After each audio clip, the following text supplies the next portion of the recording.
There's only one thing that can make last night's Sacramento Kings blowout win of the Brooklyn Nets on national TV better, and that's Jerry Reynolds on Locked On Kings the next day. Well, I got him. Jerry joins me to talk about the significance of last night's win for the city of Sacramento, to talk about the play of De'Aaron Fox and Domantas Sabonis, and give us some of that coaching insight on Mike Brown developing his rotations and starting to really figure this team out, even though it took an 0-4 start to get there. It's all right here on Locked On Kings. You are Locked On Kings, your daily Sacramento Kings podcast, part of the Locked On Podcast Network, your team every day. And now, ladies and gentlemen, it is that time for another episode of Locked On Kings. Hello and welcome into Locked On Kings, your podcast hub for Sacramento Kings coverage all regular season and all off season. My name is Matt George. I have the privilege of being your host here. I'm a Sacramento sports producer and reporter at ABC 10 News. Thank you for all of the support of yesterday's podcast following the Kings blowout, to say the least, win of the Brooklyn Nets, putting up 153 points. It just was such an incredible night. And for those who listen to the podcast or watch the podcast, you could see the passion and hear the passion that I felt, the significance of that night. I felt not just for the Kings and not just for the team, but for the city of Sacramento, and the message that we all got to send in our own way to a national NBA audience.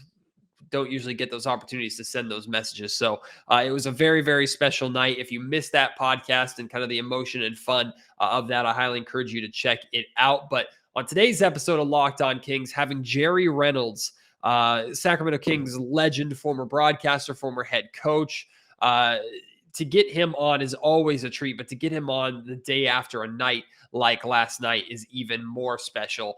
So Jerry and I are going to talk about a bunch of different stuff, like I alluded to in the introduction, plenty of stuff that you're going to want to respond to. But if you know Jerry, I'm sure you love Jerry, and his word is almost like holy when he talks about basketball here in Sacramento. So I really appreciate him taking the time. So please enjoy my conversation with the absolute legend that is Jerry Reynolds. The only thing that could make last night better for the Sacramento Kings is waking up the next morning and getting to speak to the legendary Jerry Reynolds, who I see all the time. Why? Because us media, we enter through the Jerry Reynolds media entrance into the Golden One Center every single day. So he's, of course, a Kings legend in so many ways, former head coach, longtime broadcaster, longtime analyst. So to get Jerry here on Locked On Kings the night after the special night that we had in the Golden One Center last night is a real treat. Jerry, first off, thank you so much for joining me. It's a pleasure to have you. But I watched last night's game, and people see the Kings put up 153 points, which is ridiculous. People see the Kings absolutely blow out the Brooklyn Nets, who, even though they have their struggles, they still have Kevin Durant on it. But what I saw, what I felt being in that building, and I wonder if you felt this or kind of saw this or sensed this as well with how well you know this city. I felt that the national stage last night was an opportunity for not only this team to send a message to a national audience like, hey, take us seriously, but for the city also to send a message like, we're still very much here. This is still very much a basketball town, even if there hasn't been winning here in almost 2 decades. Did that translate to you as well, as someone who's very ingrained into the Sacramento community? Yeah, I really did. I thought it was a real turning point for the franchise here in the last 20 years. I mean, because it's a case where obviously Brooklyn Nets, Kevin Durant, there's a lot of, obviously we know all their issues and they're not a good team right now, but it was such a surprise clearly to the Shaqs and the Charles Barkleys and so much of the national media that boy, the Sacramento Kings team has a lot of talent and are really good. And it's like and there was no reason they should have been feeling that way. I mean, we know what's happened here, but it's also true. We watched this team this year, play everybody close, lose to some pretty good teams, get a couple of bad whistles, that maybe or maybe not cost anything. We can't go with that. But I guess in a nutshell, it's a case where it was clear to any audience tuning in, and even the national audience, which never pays attention to the Kings, that boy, this is a nice team, and they've still got a great fan base. And if they ever get good again, it'll be just like it was a couple of decades ago.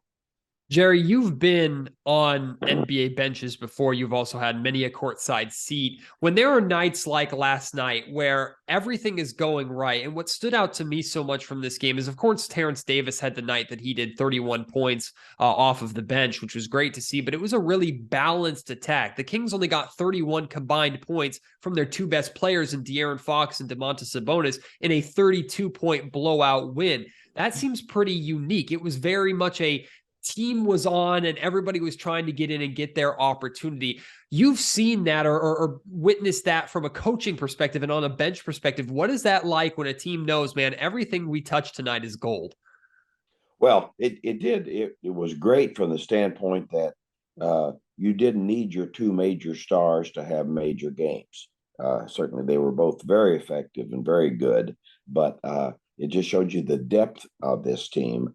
Now, quite honestly, as a coach of years ago with the Kings, I never had that kind of depth.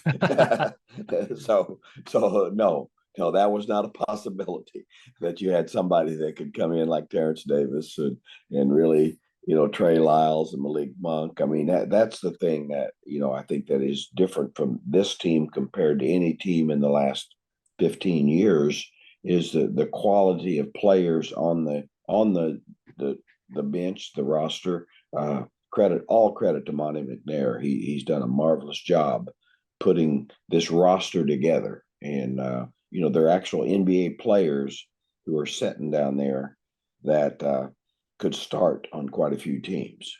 And then there's some pretty good players who would be regular rotation players like Lynn and Holmes who aren't getting a chance to play at all. And I understand that. How significant is that depth to a star like De'Aaron Fox? Because it seems like he's playing with more of a freedom this year, knowing that, like in the past, Jerry, the run that the Kings went on in the second quarter, really to put the game away very early against Brooklyn last night, the majority of that run happened with De'Aaron Fox on the bench. Now, some people might twist that and say, "Oh, wow, the Kings were at their best last night when Fox was out," and kind of misunderstand my point. My point is, De'Aaron in the past had to be the guy to facilitate that, or it didn't happen. This time it happened because a 9th, 10th man off the bench came in and scored 31 points, but it started with his defense. Like, how significant in your mind is that to someone like De'Aaron, who's had to kind of carry the weight of wins and losses for this franchise on his shoulders his entire career, to have guys like that and opportunities like that for when he comes out of the game, the Kings can still thrive and almost take the job that he needs to do from him a little bit? Well, it's important. If you're going to have a winning team, you certainly have to have major stars, which I think the Kings have a couple. But you also have to be able to play without them. You also have to be able to even maybe win a game occasionally without them. Now, what we know is, in my mind, is, what happens in the second and third quarter is very important. But for the Kings to win and any good team to win consistently, there's going to be close games. And then there are those special players down the stretch of games, i.e. Fox, Sabonis, that really make the difference. And so you don't want to get confused. And I would tell fans, they played extremely well without Fox in the second quarter. Reminder, it's second quarter of a game. It's not particularly close or no real pressure at that point. So it doesn't change a thing. It just proves that you have a real quality bench, and that if you had injuries, you could insert some guys in the starting lineup and get by for a few games and not too much of a drop off. But when it comes winning time, always the more talented guys determine who's going to win. And I always say, when you're a winning team, look at the top of the lineup. And when you're a losing team, look at the top of the lineup.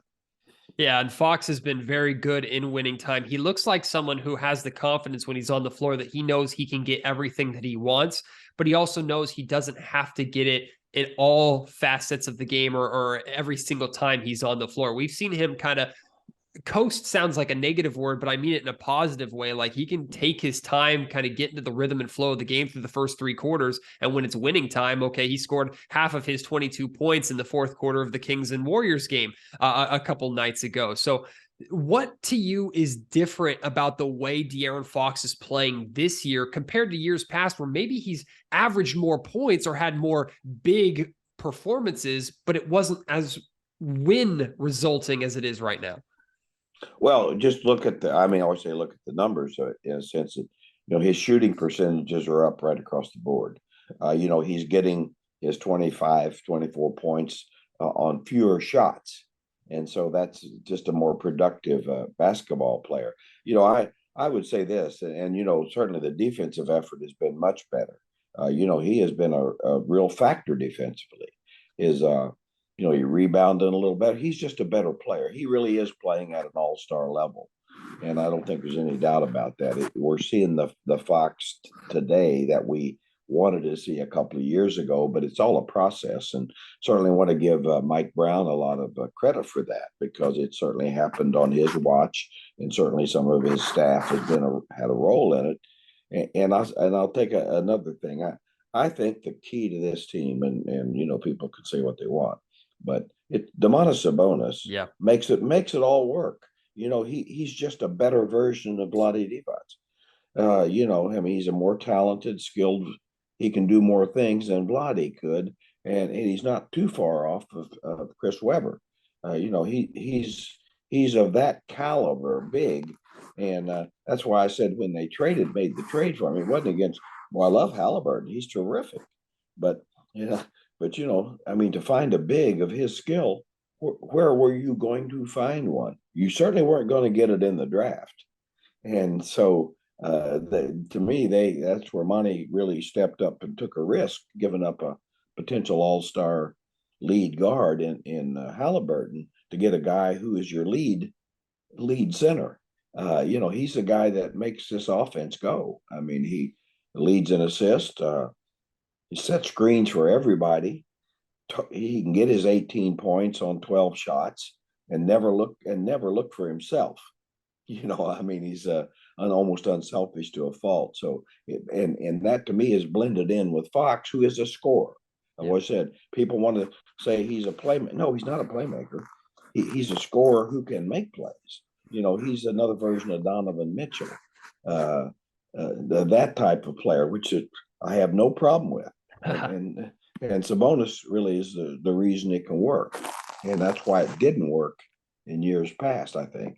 Yeah, I think it's pretty significant that Fox is still the star of the team, but Domantas Sabonis is arguably the foundation or the spine, the backbone of it. And I wonder, do you daydream ever as a coach, Jerry, thinking back to, man, if I had a player with the skill set and with the ability that Domantas Sabonis had, does that ever creep in your mind of how much you could do with a team just by having a player like Sabonis?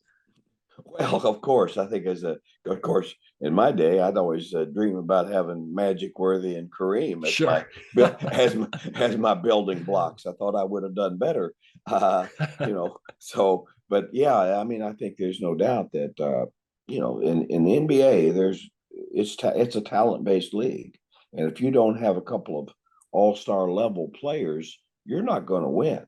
You're just not. The old idea of we as fans sometimes want to think, boy, you get a whole bunch of guys that just like one another and sing Kumbaya, and they can win games. Well, they might win one now and then, but the bottom line is it's a star league, as the major stars of past years have proven and will continue to prove. And that's why we don't know yet just how good this team can be, but we do know they have a couple of real star type, all-star caliber players. So certainly Sabonis has already proven, and we think Fox is in the way of proving that. And so there's no reason then to believe you can't be a winner for some years to come. Today's episode of the Locked On Kings podcast is brought to you by a new sponsor, that's Turo. Turo is the world's largest car sharing marketplace. With Turo, you can book any car that you want whenever you want it from a community of local hosts. You can browse a huge selection of vehicles for just about any occasion or budget across the United States, the United Kingdom, Canada, and hey, check this out, coming soon to Australia. You can book a spacious SUV or a minivan for a family road trip. You can get a classic or luxury car for a special event, a birthday, or a holiday. You can find affordable economy cars if you're on a budget and just need to get from A to B. Test drive that new electric vehicle that you've had your eye on, and you can see how it fits into your everyday life. You can do all of this at Turo, and many Turo hosts can even deliver their car right to you. Every trip is backed by a liability insurance. Terms, conditions, and exclusions do apply. Forget boring rental cars. Find your drive at Turo.com. Today's episode of the Locked On Kings podcast is also brought to you by Built Bar. Yeah, they are back, and they have 3 reimagined flavors for their Built Bars: cookie dough topper, coconut brownie bar, coconut brownie topper. But that's not all. They have white chocolate peppermint granola. It's Built's take on the granola bar, so it's more filling and it still is insanely tasty. And there's candy cane brownie, the puff, which is a protein-infused marshmallows. It's like biting into the universe's most delicious cloud. All of these products available for you right now, and all of them healthy. They're revolutionizing nutrition as we know it, with 100% real chocolate, 17 grams of protein, and shockingly low sugar and calories. 130 calories. That's it. 130 calories. You can just sink your teeth into that first bite and it'll change your life forever. You have to try this stuff at built.com. Whatever you order, use our promo code LOCKEDON15 to get 15% off. Again, that's promo code LOCKEDON15 for 15% off at built.com. An 0-4 start to the season, which included 3 losses at home, to now winning 7 of the last 9 games. The Kings are above 500, 7-6. That's significant to a lot of us, but that was game 13. There's still so much season to go, Jerry. So a lot can, of course, change and a lot can happen. But Mike Brown has spoken very openly and honestly about how part of the 0-4 start was on him. He said he was trying to figure out guys, figuring out what worked, figuring out rotations, and he was putting out lineups that he wasn't necessarily fully confident with, but he had to kind of see what they could do together. He's now seemingly found his rotation, so much so that you're seeing consistently when players are checking out of games. A perfect example is Fox is usually one of the first guys out of the game in the first quarter so that he can come in and close the quarter and start the second next to Malik Monk. And that's been consistent over this winning streak. From your coaching perspective, how significant is it to use regular season time to figure out those rotations? But when those rotations click and you feel like you figured it out, how much does that translate to the results that we're seeing? Well, it definitely translates, and I mean, and give Coach Brown credit. I mean, I think he's figured it out in very short time, and I think with a roster this deep and new, that you couldn't know what you don't know until you see some things in action. And I think with Coach Brown, he tried some things, tried some different patterns of substitution. I think he's got it. In his own mind of where he wants to go. Obviously, how he uses Metu, how he uses Lyles, with Davion and Monk, and of course Terrence Davis off the bench. I mean, it takes a while to figure out maybe how's the best way to use those guys.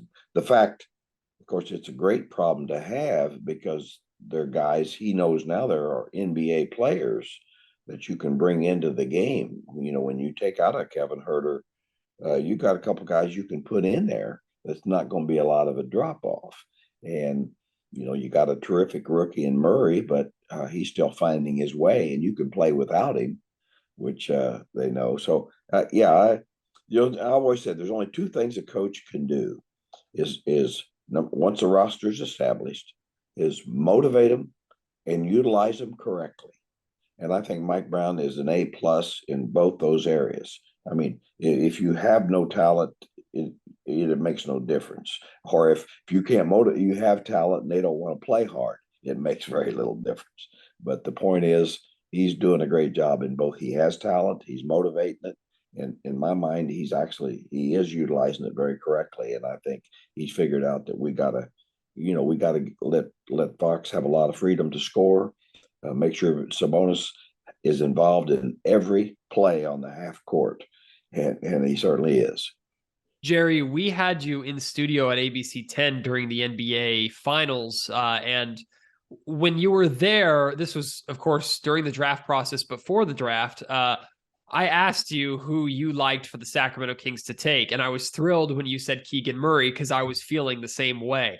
Now, Keegan unfortunately hurt himself, or I think he would have had a much bigger game in that Brooklyn Nets game. He would have got going like the rest of the entire team did. Also, early on in his NBA career, has been dealing with a little bit of family tragedy issues or issues with his grandmother, who he's very close to. So he's been facing some trials very early in his career. That being said, while he has shown struggles, he's also shown what is a tremendous amount of promise, a lot of things to be excited about. My question for you is, did you expect Keegan Murray to be this good? Because even as someone like myself who was a huge Keegan Murray fan and homer, I did not expect Keegan to translate to the Kings and translate to the NBA as well and as quickly as he has. I got to be honest. I'm not a bit surprised. In a way, I almost expect him to be better. Uh, you know, one of the reasons being that in the NBA today, shooting is such a premium. All the skills are important. And this guy is a big time shooter. He was a big time shooter in college. You saw that quick release, the range that he had, easy range. There's really no strain to it. I kind of equate it a little bit to Tyrese Halliburton as a rookie, where Tyrese could really spot shoot the ball.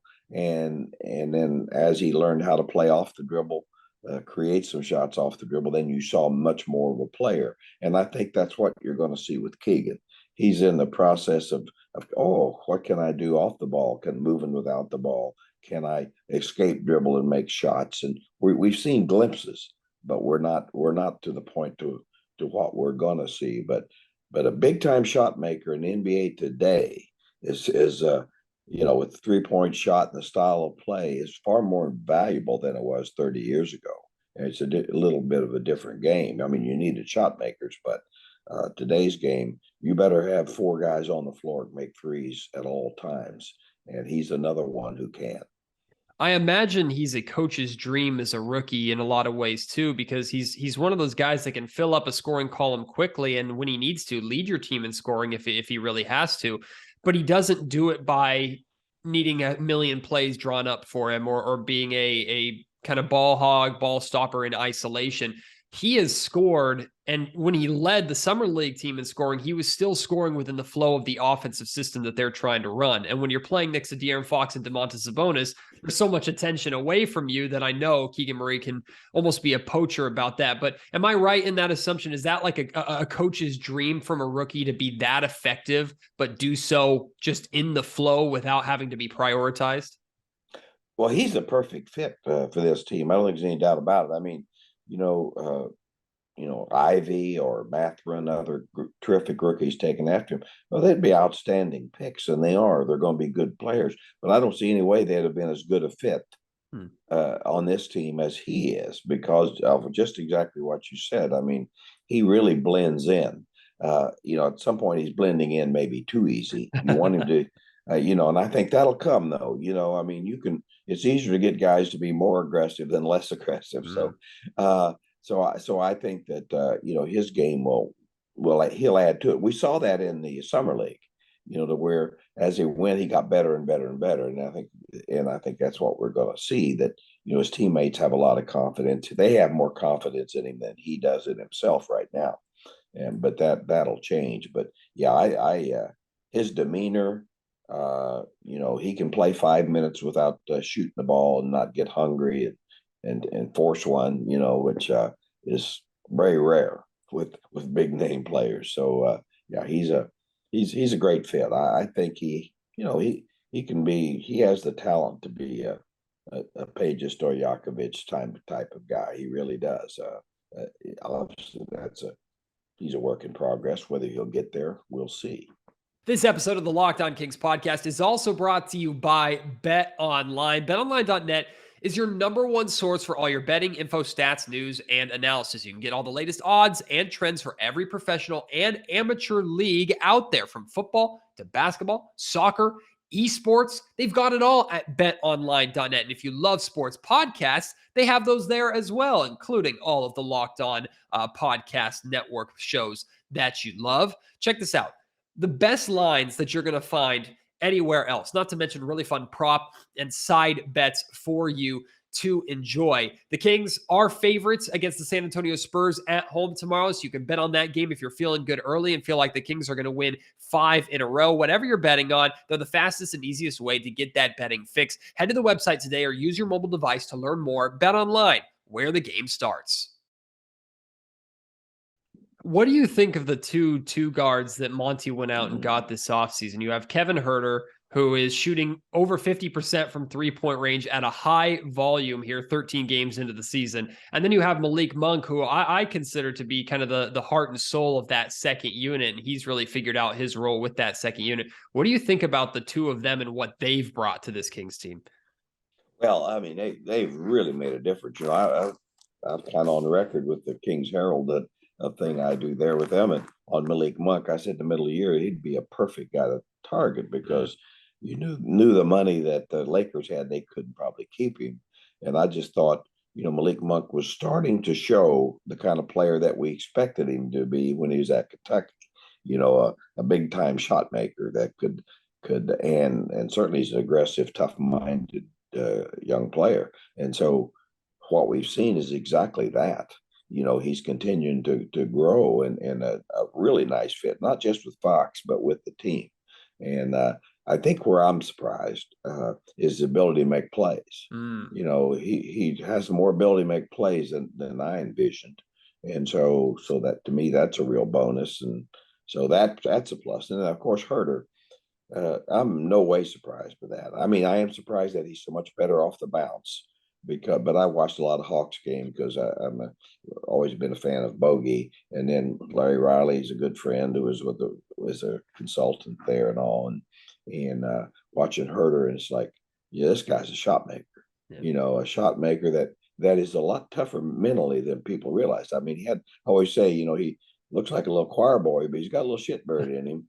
and I love that. You know, I mean, he's not going to back off anybody. He's out there to compete.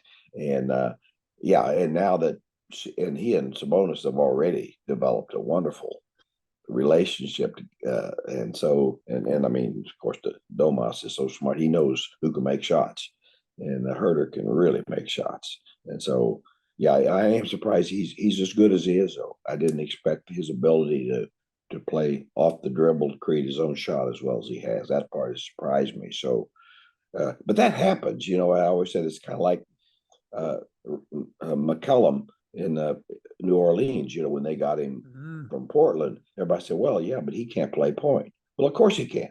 He just didn't get to. Right. He played off the ball because Lillard's better at it. And that's no disrespect. But when he had to become the leader and extremely effective, like he did in college, if anybody paid attention, well, yeah, he's damn good at it, and he made him better. And I think that's a little bit of Huerter. He was capable of that. He just didn't get that opportunity. Well, Jerry, last thing I have for you, last night's atmosphere, sellout crowd in the Golden One Center, it was special. It was fun. And I think you alluded to it earlier. If and hopefully when Sacramento makes it to the playoffs, we don't just expect that building to be popping. We expect the entire city to be popping. We expect the entire city to almost shut down basically around that game. It might be a play-in game. It might be an actual playoff series. Whatever it is, my question, I'm putting you on the spot. I'm making you forecast a little bit. Can we count on Jerry Reynolds being in the building for that game? Because you've called a lot of bad basketball over the last couple of decades. I think you deserve a little bit of your shine being in there to see that. Well, yeah, for a playoff game, I'd sure like to be. Let's put it that way. I mean, I enjoy just staying home watching. You know, I'm probably like yourself. I'll watch League Pass, watch every game I can watch. Right. Still, you know, without any. I don't have to. That's why it's even more fun when you don't have to. But yeah, that would be special. You know, I'm at the age where I didn't know if I was going to get to see the Kings get to be a quality team again. So. You know, if that happens, and I think it will, I really, you know, injuries are such a key. And so we don't want to get ahead of ourselves because the Kings have been probably the healthiest team in the league thus far.